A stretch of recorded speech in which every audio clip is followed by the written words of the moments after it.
Madam గారు నమస్కారం. నమస్తే అండి. మేడం ఇక్కడ CSBIS academy the road map to Mussoorie అన్నారు.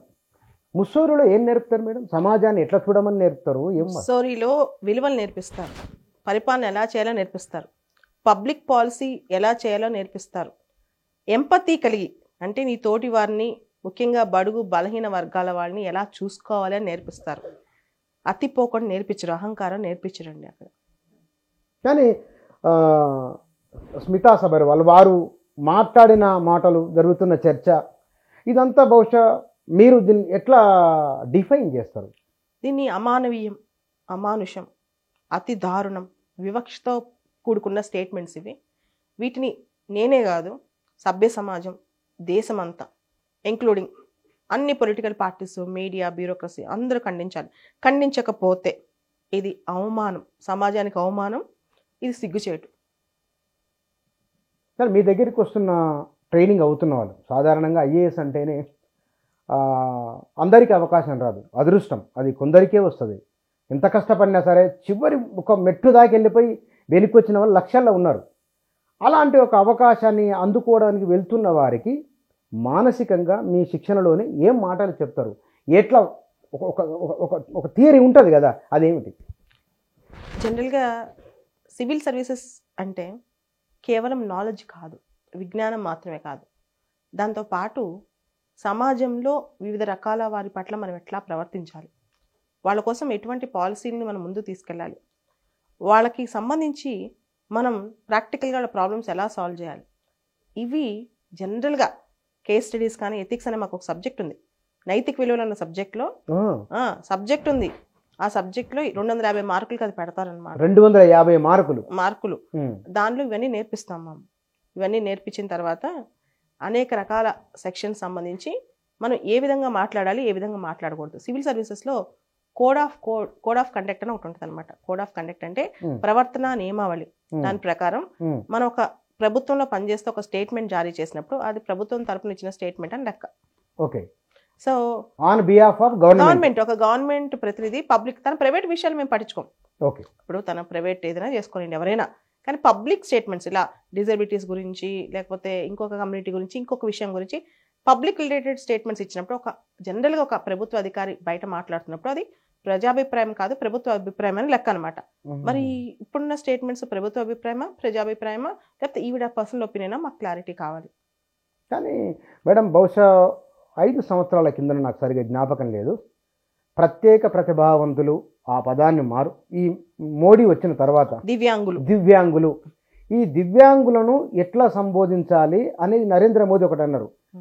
ఆ పదాలు వాడకుండా కించపరిచిన వారిని, అవమానించిన వారి విషయంలో కొన్ని చర్యలు తీసుకుంటామన్నాడు వారు అన్నారు. నాకు గుర్తులేదు. నరేంద్ర మోడీ గారు అన్నారు. తర్వాత చట్టం కూడా వచ్చింది, ఈ గవర్నమెంట్లో చట్టం వచ్చింది, disabilities act, rights of persons with disabilities act 2016.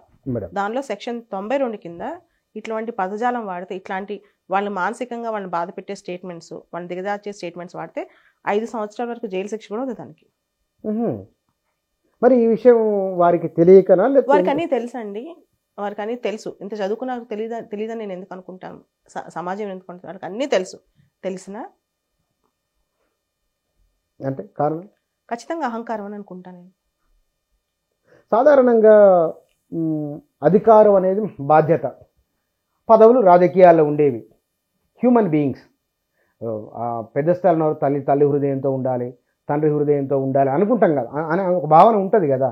కొంచెం వారు ఈ విషయంలో ఎందుకు మరీ కొంచెం మళ్ళీ రీట్వీట్ చేయడం, దానిపైన కౌంటర్ చేయడం?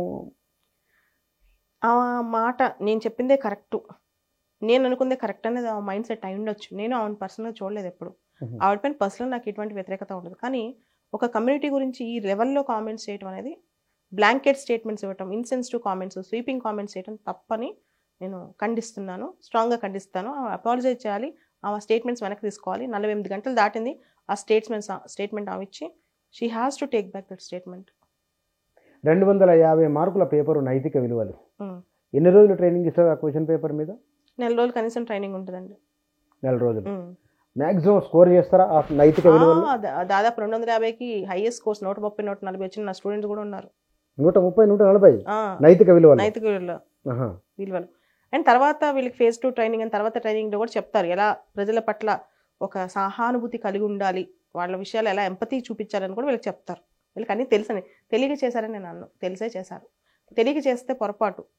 ఒకసారి మేము అభ్యర్థించిన తర్వాత ఫస్ట్ 24 గంటల పాటు అందరూ ట్వీట్లో పెట్టారు తీసేయండి అమ్మా అని. తీయకపోవటం తర్వాతే మేము రెస్పాండ్ అయ్యాం, రియాక్ట్ అయ్యాం. మీరేమన్నా కేంద్ర ప్రభుత్వం దృష్టికి తీసుకెళ్తే? ఖచ్చితంగా అండి. అంటే నేను తీసుకెళ్ళటం కాదు, ఢిల్లీ నుంచి హైదరాబాద్ వరకు అన్ని విద్యార్థి సంఘాలు ఈ రోజున నాకు నిన్న కొన్ని వందల మంది ఫోన్ చేశారు. నేనే ఆపాను. నేను ఫస్ట్ ఆవిడకి చెప్పి చూస్తాను, మనం ట్వీట్ రిప్లై ఇద్దాం, తర్వాత ఆవిడ ఒప్పుకోకపోతే ప్రెస్లో పెడదాం, తర్వాత ఒప్పుకోకపోతే అప్పుడు హ్యూమన్ రైట్స్కి మీ ఇష్టం అని చెప్పాను. ఇప్పుడు అందరూ వెళ్తారు, నేను ఆపలేను, నా చేతిలో కూడా ఉండదు. మన జీవితంలో పురాణాలు, భారతము, భాగవతము, నిత్యం కొలిచే దేవుళ్ళు, పూజలు చాలా చాలా ఉంటాయి. వీటిలలో ఇవి కూడా వాళ్ళకు ఐఏఎస్ అయ్యే వాళ్ళకి నేర్పుతారా, లేదా ఇంట్లో నేర్చుకోవాల్సిందే ఉంటుంది? అవి ఇంట్లో నేర్చుకోవాలి. అవి పురాణాలు, ఇతిహాసాలు పెద్దగా చెప్పాలి. మొరాలిటీస్ లో దాని వాల్యూస్ మాత్రం వాల్యూస్ అయితే రిఫ్లెక్షన్ ఉంటుంది కదా. బహుశా మనం కొంతమంది మాటలు రాజకీయ నాయకులు ఇట్లే మాట్లాడుతూనే ఏంటి, ఇట్లనే మాట్లాడాల్సి ఇదే పదప్రయోగం అని అంటుంటాం కదా. చట్టాలు తయారు చేసేవారు ఆ చట్టాలను ప్రజల్లోకి తీసుకొని వెళ్ళేవారు ఏ విషయంలో ఎక్కడ జాగ్రత్త తీసుకోవాలి, ఒకవేళ జాగ్రత్త తీసుకోని వారు గతంలో పనిచేయని సందర్భాలు ఏమైనా ఉన్నాయా?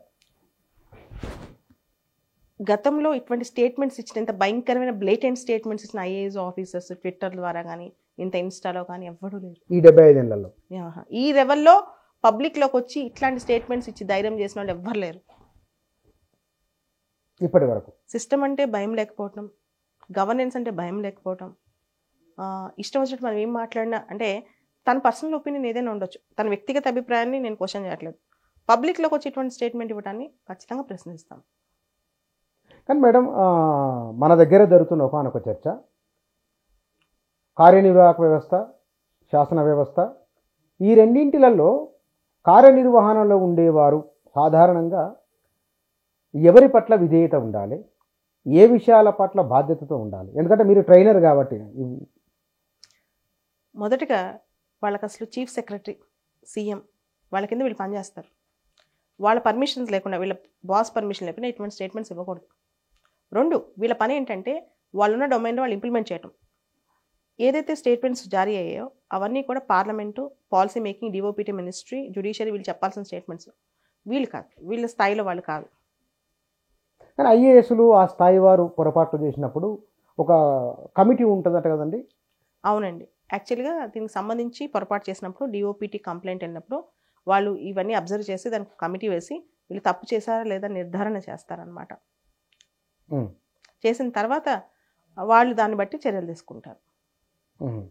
అంటే కేత్కర్ అంశాన్ని ప్రస్తావిస్తూ ఉన్నారు కదా. అవునండి. సో కేత్కర్ విషయం ఏమిటి? పూజా కేత్కర్ అనే అమ్మాయి, నాకు తెలిసిన, అంటే మీడియాలో వచ్చిన సమాచారం ప్రకారం ఆమె OBC certificate, non criminal certificate తీసుకోవడం, డిజబిలిటీ సర్టిఫికేట్ తీసుకోవడం అన్ని ఫేక్ చేసింది. ఆ అమ్మాయి డిజబుల్ అమ్మాయి కాదంట.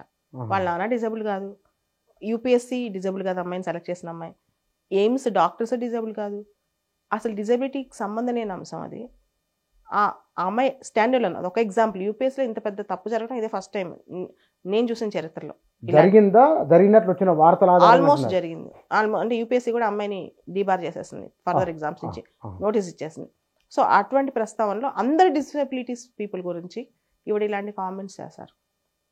బహుశా ఈ దానిపైన యూపీఎస్సీ కూడా స్పందించాలి. యూపీఎస్సీకి సంబంధం లేదు ఈవిడ కామెంట్స్ పైన.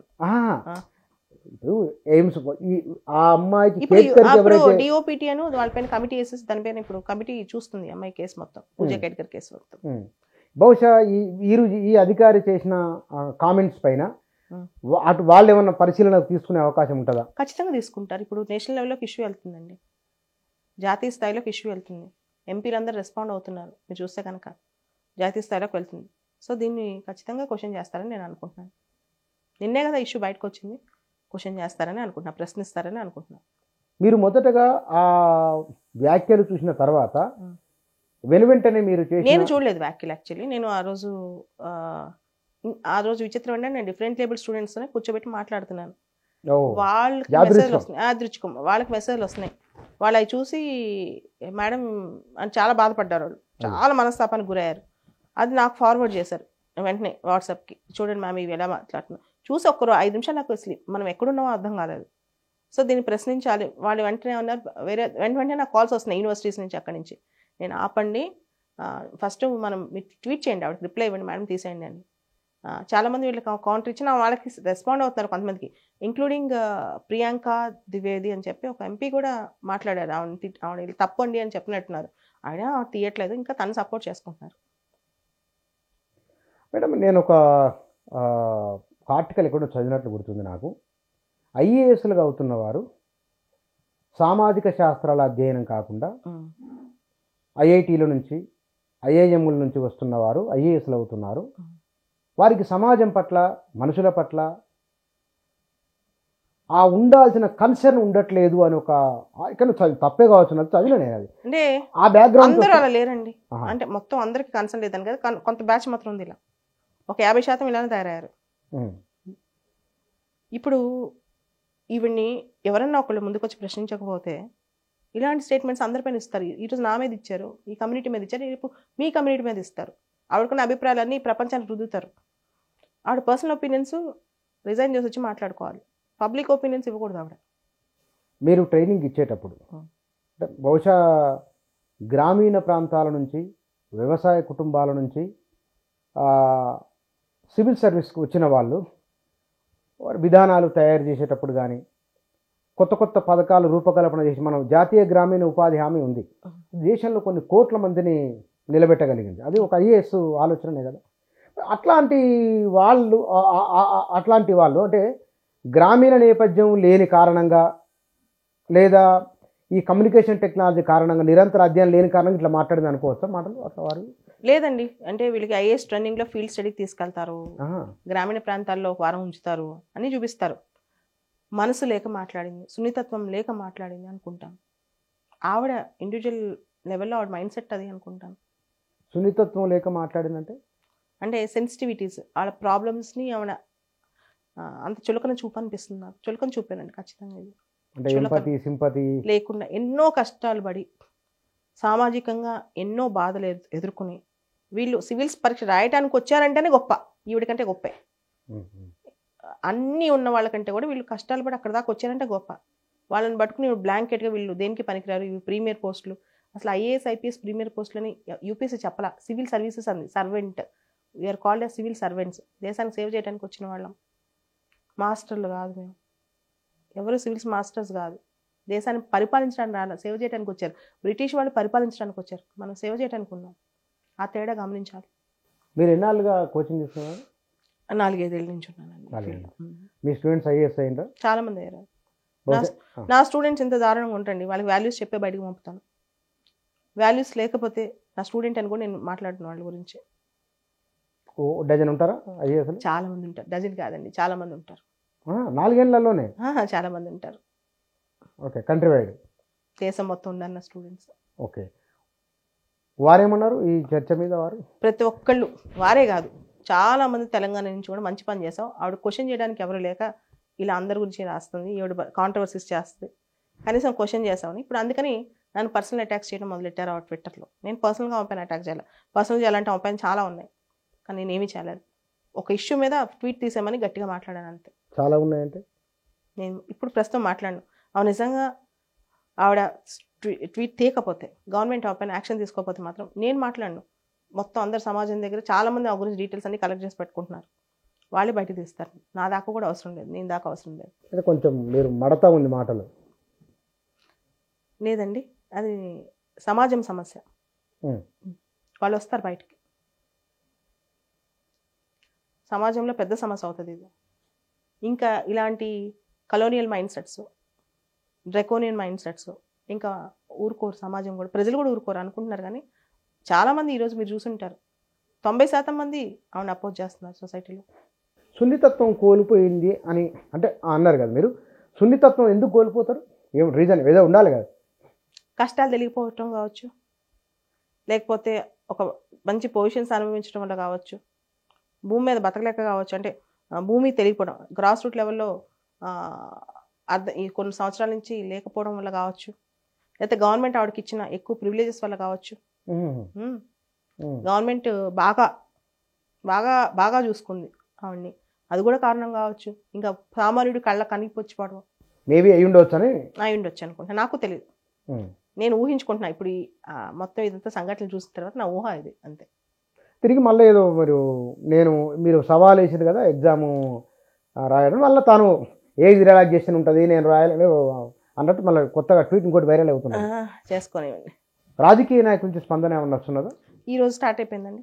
ఈరోజు బీజేపీ నుంచి నాకు చాలామంది రాత్రి కాల్ చేశారు, ఆల్మోస్ట్ అందరూ కాల్ చేశారు, మేమందరం నీతో ఉన్నామని చెప్పి చాలామంది కాల్ చేశారు నైట్. అందరూ స్పందిస్తున్నారు. హరీష్ రావు గారు స్పందించారు, ఖండించారు. సీతక్క గారు ఇప్పుడే స్పందించినట్టు తెలుస్తోంది.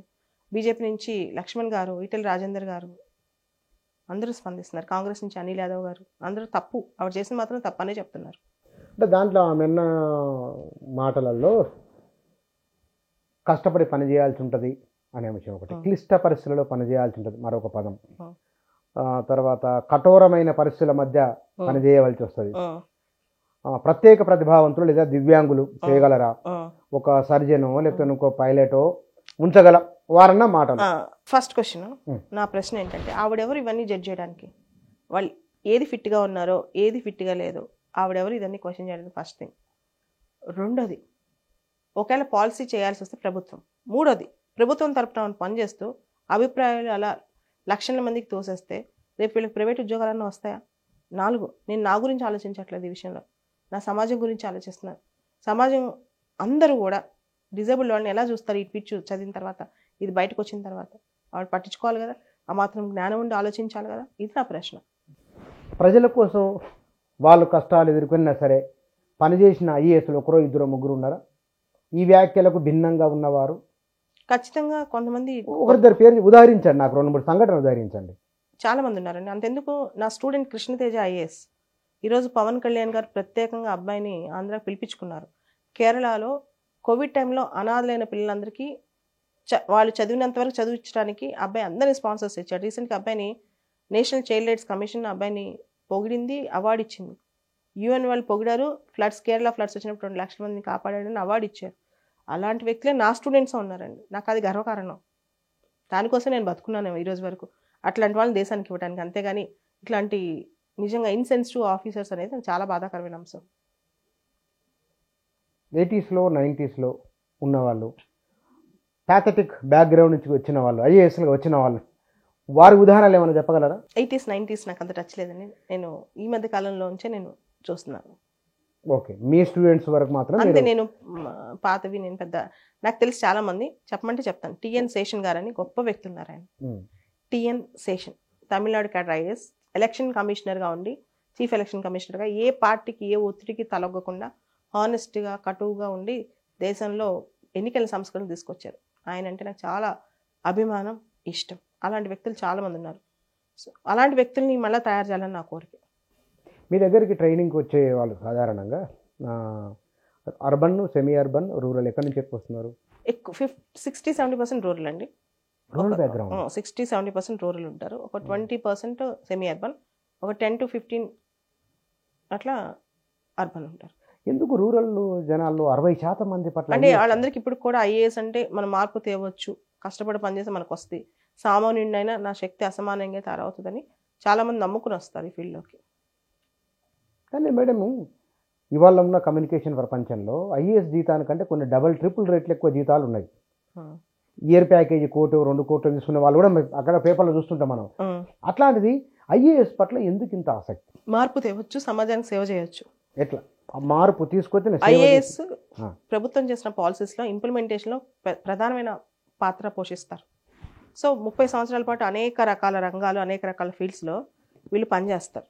అది వ్యవసాయం కావచ్చు, విద్యా వ్యవస్థ కావచ్చు, పంచాయతీరాజ్ వ్యవస్థ కావచ్చు, ఎక్కడైనా. సో వాళ్ళు అన్ని వ్యవస్థలో మార్పు తెచ్చే శక్తి వాళ్ళకు ఉంది కాబట్టి ఆ మార్పు దానికోసం చాలామంది మేము చేయొచ్చు. ఎవరో ఒక రోల్ మోడల్ పట్టుకుని వస్తారు. మా జిల్లా కలెక్టర్ ఆ మంచి పని చేశాడనో, మా ఎస్పీ మంచి పని చేశాడనో వస్తారనమాట. కానీ మీరు మాట్లాడితే కూడా చాలా పొడిగా సంక్షిప్త సమాధానాలు, క్లుప్త సమాధానాలు అనేది క్వశ్చన్లు ఉంటుంది కదా, మీరు అట్లా చాలా సంక్షిప్తంగా మాట్లాడుతున్నారు. అంటే ఒక ట్వీట్లో ఎన్ని పదాలు అయితే వాడతాం అంతే చెప్తున్నారు. కానీ మీరు ఆఫ్ ది రికార్డ్లో మాట్లాడినప్పుడు చాలా పెయిన్ఫుల్గా మీ పదజాలం ఉన్నది. ఇప్పుడు చాలా ఆచి తూకం వేసుకొని మాట్లాడతారు. ఎందుకు? లేదు నేను నార్మల్గా మాట్లాడుతున్నాను. నేను నుంచి కంటిన్యూస్గా మాట్లాడుతుంది లిమిటెడ్ వర్షన్స్ వస్తున్నాయి. ఒకవేళ మేడం వారు ఒకవేళ వ్యాఖ్యలను వెనక్కి తీసుకోకుండా ఎట్లా స్టాండ్ అయి ఉంటా అంటే అప్పుడు ఇప్పుడు జస్ట్ నేను కాదు, సమాజం మొత్తం వస్తుంది బయటికి. ఆల్రెడీ స్టార్ట్ అయింది, ఎంటైర్ సొసైటీ రావడం స్టార్ట్ అయింది బయటికి. ఇప్పుడు అందరు రెస్పాండ్ అవుతున్నారు, సభ్య సమాజం రెస్పాండ్ అవుతుంది, పౌర సమాజం రెస్పాండ్ అవుతుంది, ఎన్జిఓస్ రెస్పాండ్ అవుతున్నాయి, హ్యూమన్ రైట్స్ రెస్పాండ్ అవుతున్నాయి, మహిళా హక్కులు రెస్పాండ్ అవుతున్నాయి, అందరూ రెస్పాండ్ అవుతున్నారు. ఖచ్చితంగా నేను ఒక్కదాని కాదు, వాళ్ళతో ఒక వ్యక్తి మాత్రమే కాదు, సమాజం ఉంది. వాళ్ళతో వెనకాల, దివ్యాంగుల వెనకాల సమాజం ఉంది, సమాజం వస్తుంది మొత్తం.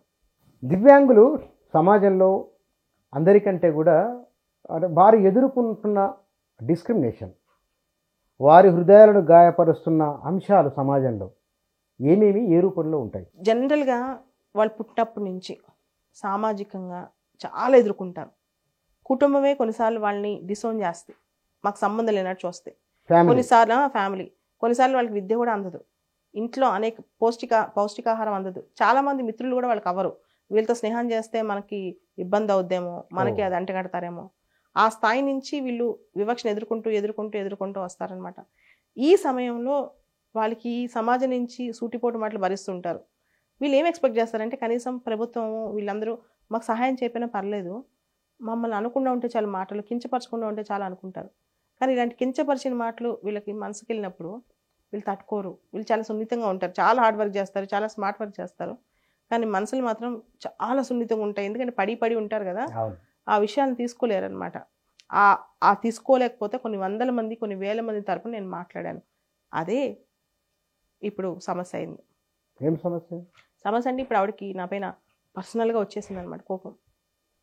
చాలా మంది ఆవిడతో ఎందుకు పెట్టుకున్నావు, ఎందుకు ఆవిడతో ఫైట్ చేస్తున్నావు, నేను ప్రశ్నించకపోతే దివ్యాంగుల తరపున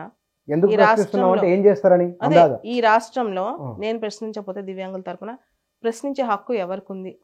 నేను రిజైన్ చేసి ఐఏఎస్కి అంటే సివిల్ సర్వీసెస్ సంబంధించిన ఏ పోస్ట్లో నేను లేను, కంప్లీట్గా రిజైన్ చేసి వచ్చి నేను కోచింగ్ ఇన్స్టిట్యూట్ పెట్టుకుని నా పిల్లలకి చెప్తున్నాను. సమాజంలో దివ్యాంగులు వస్తే నేను ఫ్రీగా కోచింగ్ ఇస్తాను. అది ఆవిడకి తెలుసో తెలీదో నాకు తెలియదు. అవునా?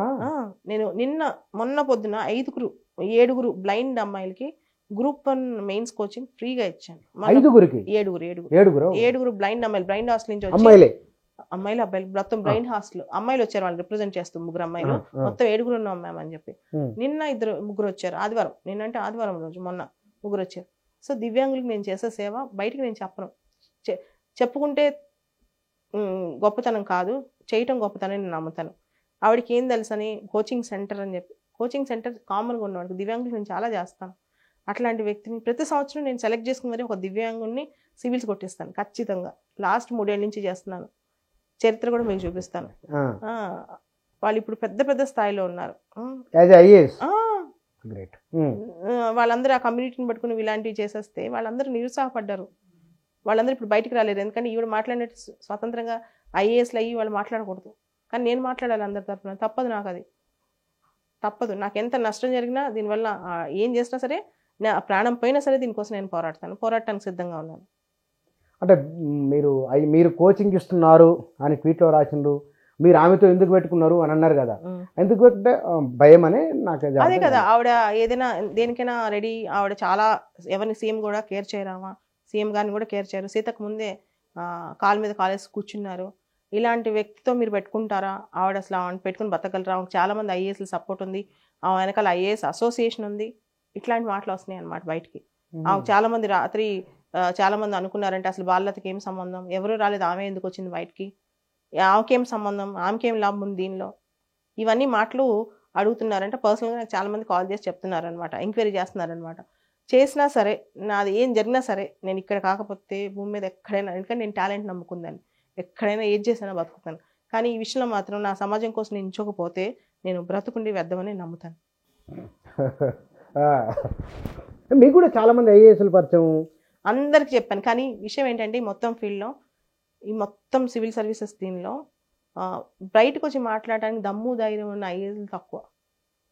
ఎవరికైనా ఉద్యోగ భయం ఉంటుంది, ఉద్యోగ భయం కదా, సంఘీభావం చెప్తారు, మేడం మీరు ముందు ఉండండి, మీరు చేయండి, మీరు మంచి పని చేస్తున్నారని. కానీ బయటకు వచ్చి బాలత మ్యామ్ నేను సపోర్ట్ చేస్తున్నాను చెప్పడానికి ధైర్యం కావాలి కదండి.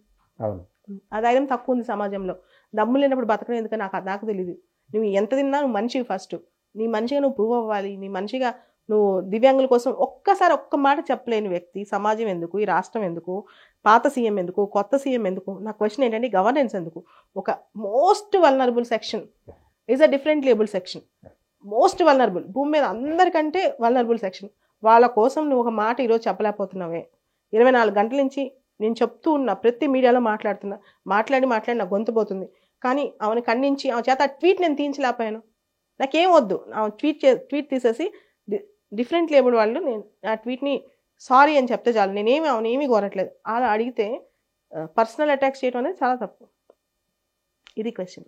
అది పర్లేదు, అయినా I go to any extent, I'm ready to go to any extent, but I want to take her to. అంతే. తను ఆ విషయంలో, తన పర్సనల్ విషయంలో నేను ఇన్వాల్వ్ అవ్వను. ఆ విషయంలో తను చేసింది తప్పు 100%. సరే, వ్యక్తిగత విషయాలు మనకి ఎందుకు, ఎవరి వ్యక్తిగత జీవితం వారికి ఉంటుంది.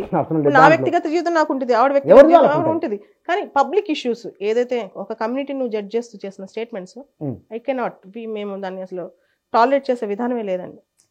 To what use has she put her privilege of disability quota question mark వారి ట్వీట్ అని మన వాళ్ళకు ప్రింట్ మీరు వదిలేసండి ఆ ట్వీట్ గురించి, ఎందుకంటే నేను దాని గురించి మాట్లాడాలనుకోవట్లేదు. మీరు ఖచ్చితంగా లైట్ తీసుకోండి. అండ్ ఇంకొకటి, ఇక్కడ కాకపోతే నేను మార్క్స్కి వెళ్ళి బతుకుతాను. చెప్తున్నాను. నా క్వశ్చన్ ఏంటంటే, అందరిని అడుగుతున్నాను, పాత సీఎం కేసీఆర్ గారు, కొత్త సీఎం రేవంత్ గారు ఇద్దరు దీనిపైన స్పందించాలని నా రిక్వెస్ట్. స్పందించకపోతే ఈ సమాజంలో ఎవరికి ప్రొటెక్షన్ లేదు. ఎవరు వచ్చి ఎవరిపైన ఏ వ్యాఖ్యలైనా చేసేయచ్చు, ఎవరు వచ్చి ఏ వ్యక్తి పైన, ఏ కమ్యూనిటీ పైన వివక్షనే చూపించవచ్చు. స్పందించకపోతే ఇది వాళ్ళు దాన్ని ఏకీభవిస్తున్నట్టే లెక్క నేను నమ్ముతాను. చాలా సీరియస్ కామెంట్ అన్నారు మీరు. అవును, సీరియస్ కామెంట్ ఇది, డిస్క్రిమినేటరీ కామెంట్, వివక్ష చూపిస్తున్న కామెంట్ ఇది. నువ్వు పైలట్గా నేను సెలెక్ట్ చేస్తారా ఈ కమ్యూనిటీని, సర్జన్తో ట్రస్ట్ చేయించుకుంటావా అంటే ఏంటి అర్థం దానికి? చాలా serious comment. They have to. అంటే బహుశా మాజీ ముఖ్యమంత్రి కేసీఆర్, ప్రస్తుత ముఖ్యమంత్రి రేవంత్ రెడ్డి ఇద్దరూ స్పందించకుంటే గనక, అంటే వారు కూడా ఆమెకు మద్దతు ఇచ్చినట్లనే మీరు పరోక్ష భావన. ఖచ్చితంగా అండి, స్పందించాలి. ఇది సమాజానికి చెందిన అంశం, మీకు నాకు ఇండివిజువల్ సంబంధించిన అంశం కాదు. ఇది సమాజానికి సంబంధించిన అంశం, సమాజంలో చాలా అట్టడుగులున్న దివ్యాంగులకు సంబంధించిన అంశం. ఈ అంశంలో వాళ్ళు బయటకు రావాలి, కనీసం ఒక మాట చెప్పాలి. అప్పుడే గవర్నెన్స్ని, ప్రభుత్వాన్ని అందరం నమ్మగలం. మాట్లాడతారేమో చూద్దాం. నేను కూడా హోప్ చేస్తున్నా మాట్లాడి పోయిన నమ్మకం, ఈవిడ వ్యాఖ్యల వల్ల డిఫరెంట్ లేబుల్ సమాజానికి ఏదైతే నమ్మకం పోయిందో, ఆత్మవిశ్వాసం తగ్గిందో, దాన్ని వాళ్ళు తీసుకురావాలని నేను కోరుకుంటున్నాను. వాళ్ళు మాట్లాడాలి. వాళ్ళు మాట్లాడితేనే ప్రభుత్వాన్ని, గవర్నెన్స్ని దివ్యాంగులు నమ్ముతారు. మేడం, ఫర్దర్ ఈ విషయంలో మీరు మేడం గారు కనుక వారి ట్వీట్ తీయకపోయినా లేదా కనుక ఉంటే కనుక, మొదటిగా ఈరోజు చాలామంది రెస్పాండ్ అయ్యారు దానికి సంబంధించి. చాలామంది ఆవిడ చేసింది ట్వీట్ తప్పు అని చెప్పి అక్రాస్ ఆల్ సొసైటీ అందరూ కూడా స్పందిస్తున్నారు. ఖచ్చితంగా దీని మీద అందరూ దృష్టి ఉంది కాబట్టి ఆవిడ తీస్తారని ఆశిస్తాను. తీయకపోతే నా భవిష్యత్ కార్యాచరణ మాత్రం తీసేదాకా పోరాడతాను. Thank you.